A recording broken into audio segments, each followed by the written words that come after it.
Thank you, Mr. Speaker. Sir, I'd like to thank the honourable member for this question. So, this particular program has evolved over a period of time, not necessarily always for good reasons, but there's been a kind of metamorphosis in respect of this rural housing project. It actually started in 1976, as far as the records show, that we had what we call rural housing project, and it was essentially confined to the rural and maritime areas. And over the past 45 years or so, some form of assistance has been provided, sometimes not very good, sometimes okay. In the year 2005, the one-third and two-third assistance program for rural housing was introduced under the previous government. Under that particular program, the applicant pays one-third of the material costs and government assists with the two-third balance of the material cost, procurement and delivery of the materials.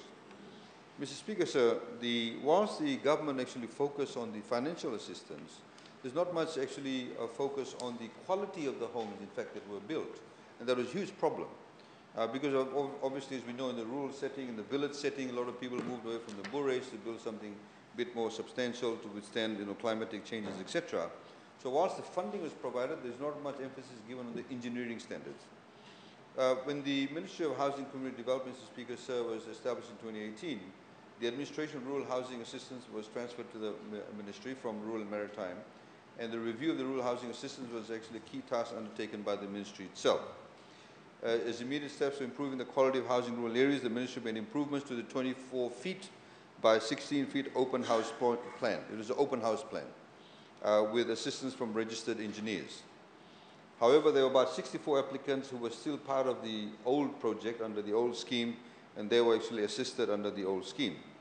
The review of the program, Mr. Speaker, sir, in fact, has identified many areas for improvement. The one-third and two-third program was in fact designed primarily to assist rural community development projects such as upgrading and also assisting roads, community halls and repairing culverts.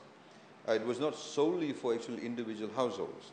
Assistance was only rendered to households within village boundaries and rural and maritime areas and excluded other Fijians living outside those areas or within rural boundaries. So we see, for example, a lot of settlements that are now developing, for example, in Diomba and various other places. So they didn't actually qualify for that.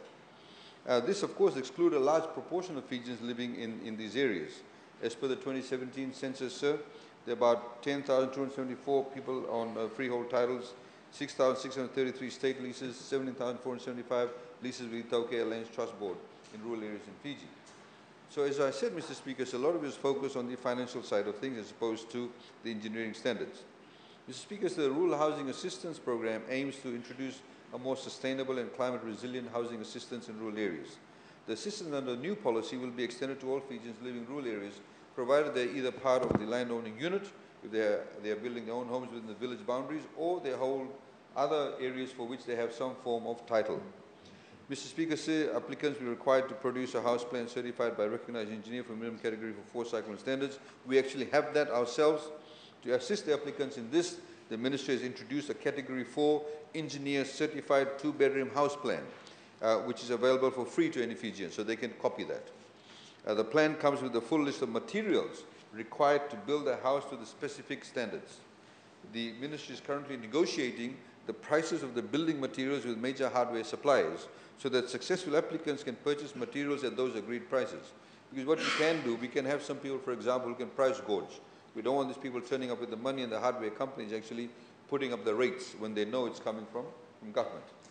The new house plan, Mr. Speaker, sir, covers 47 square meters. It includes 2 spacious bedrooms, living area, a kitchen and sanitation facility. Mr. Speaker, sir, successful applicants under the new policy will receive a grant assistance of up to $10,000 to purchase building materials, $8,500, and transportation, for example, in the maritime areas, sea cartage, $1,500 for applicants from the maritime areas, or sometimes in deep rural areas, they need a lot of cartage for that too. Prices negotiated with hardware companies will be inclusive of the transportation at Viti level and Vano level.